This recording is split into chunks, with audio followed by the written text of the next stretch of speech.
नमस्कार। जय श्री राम। रामनवमी। रामनवमी हम क्यों मनाते हैं, उसकी वजह क्या है? हम सभी रामनवमी को मनाते हैं बड़ी धूमधाम के साथ में। ये चैत्र नवरात्रि के अंतिम दिन होता है रामनवमी।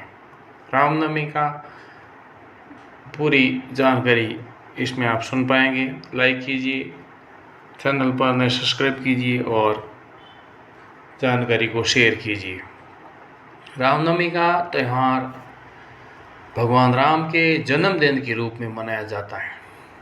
ये हिंदू धर्म का एक प्रमुख त्यौहार है और इस दिन भगवान राम की पूजा की जाती है और पवित्र नदियों में स्नान किया जाता है। उसके अलावा छोटी छोटी रामनवमी मनाने की जो वजह है, उसके अनुसार जन्म हुआ था राम जी का, ऐसा माना जाता है। और भगवान राम को मर्यादा पुरुषोत्तम कहा जाता है, जिसका मतलब पूर्ण और आदर्श पुरुष। भगवान राम ने लोगों को सत्य, अनुशासन और पुरुषों के प्रति सम्मान के साथ जीने का तरीका दिखाया। रामनवमी का त्यौहार ये याद दिलाता है कि अच्छाई हमेशा बुराई पर जीत हासिल करती है। भगवान राम ने राक्षस राजा रावण को हराया था। रामनवमी के दिन चैत्र नवरात्रि की समाप्ति भी हो जाती है। भगवान राम को सभी परिस्थितियों में धर्म का पालन करने के लिए आदर दिया जाता है। भगवान राम का जीवन और शिक्षाएं नैतिकता, सदाचार और अपने कर्तव्यों को पूरा करने के महत्व पर अमूल्य शिक्षा प्रदान करती हैं। यह पर्व भारत में श्रद्धा और आस्था के साथ मनाया जाता है। रामनवमी के दिन चैत्र नवरात्रि की समाप्ति हो जाती है। हिंदू धर्म शास्त्रों के अनुसार इस दिन भगवान राम जी का जन्म हुआ था, अतः यह शुभ तिथि को भक्त लोग रामनवमी के रूप में मनाते हैं एवं पवित्र नदियों में स्नान करके पुण्य के भागीदार बनते हैं। भगवान राम भगवान विष्णु के 7वें अवतार थे और भगवान राम का जन्म अयोध्या में राजा दशरथ और रानी कौशल्या के घर हुआ था। भगवान राम के जन्म के समय सूर्य और 5 ग्रहों की शुभ दृष्टि थी। इस दिन चैत्र नवरात्रि की समाप्ति भी होती है। रामनवमी के दिन की जो परंपरा है, उसके अनुसार इस दिन मंदिरों और घरों में भगवान राम की पूजा की जाती है और रामायण का पाठ किया जाता है। भजन गाए जाते हैं, संगीत, कीर्तन, जागरण, सत्संग। राम, सीता, लक्ष्मण और हनुमान की मूर्तियों या चित्रों के साथ परेड या प्रदर्शन किया जाता है। कुछ जगहों पर रैली का आयोजन भी किया जाता है। इस दिन विशेष प्रार्थनाएं और धार्मिक अनुष्ठान किए जाते हैं। कुछ क्षेत्रों में भक्ति के रूप में उपवास, व्रत उपवास भी रखा जाता है।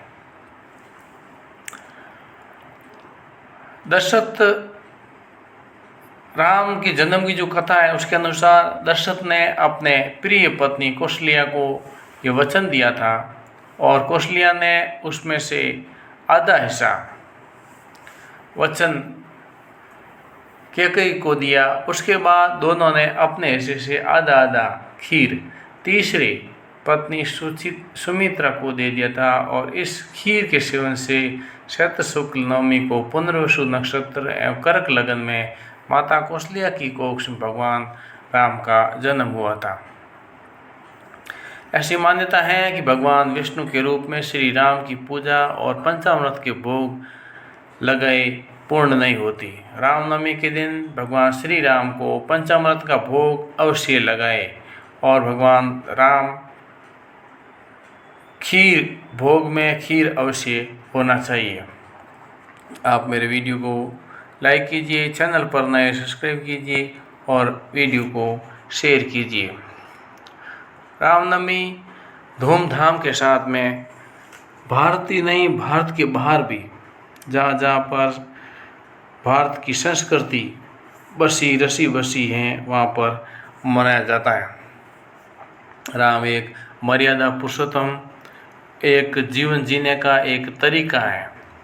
हम अपने जीवन में जिस तरह से जीते हैं वो छोड़कर हमें राम किस तरह से जीवन जिए उस तरह से जीवन जीना चाहिए। हाँ, लोग भगवान राम को भगवान मानते हैं, लेकिन जब भगवान के जीवन में भी कितनी कठिनाई आई, उनके जीवन में कितने लड़ाई हुई, कितने वो 14 वर्ष तक वनवास में रहे, लड़ाइयाँ लड़ी और अलग अलग जगहों पर अलग अलग मित्रता की, कहीं सहायता की, कहीं राक्षसों का संहार किया। तो हमें भी अपने जीवन में राम जी के ये गुण हैं कि हमें डिगमगाना नहीं चाहिए, हमें पूरी आरामदायक जीवन में ही नहीं रहना चाहिए। हमें भी मुसीबतों का सामना करते हुए दूसरों के भलाई के लिए, दूसरों के हित के लिए, यानी सामाजिक हित के लिए ऐसा कार्य होता है, तो वो राम जी के रास्ते पर, राम जी के जो आचरण है, राम जी के जो बताए मार्ग हैं, उनके ऊपर हम चल सकते हैं। भगवान राम विष्णु के अवतार के रूप में भगवान हैं और उन्हें एक मर्यादा पुरुषोत्तम के रूप में जाना जाता है। आप सभी को रामनवमी की हार्दिक शुभकामनाएं। जय श्री राम, जय हिंद।